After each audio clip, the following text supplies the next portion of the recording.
so oftentimes we see different people thinking about the same thing and calling it something different.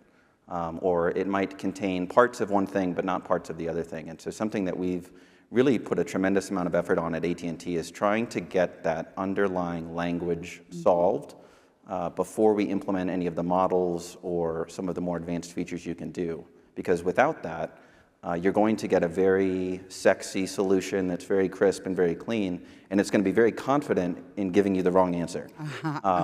And so that's something that I think we've done really well at AT&T in getting the actual language clarified before we do some of the more exciting stuff. I think that's the definition of agents, right? Confident about the wrong answer. I mean, that's so true, right? How many people have used Salesforce campaigns and HubSpot campaigns and they mean nothing like the other one means, right? So when you're trying to interpret that data, it's the wrong signal. Leanne, there's something that underlies taxonomy that you think is pretty important. What is that? Yeah, I think it's just the clarity across teams of this having a shared understanding. So we've gone through a very similar exercise as what Ben and AT&T have done.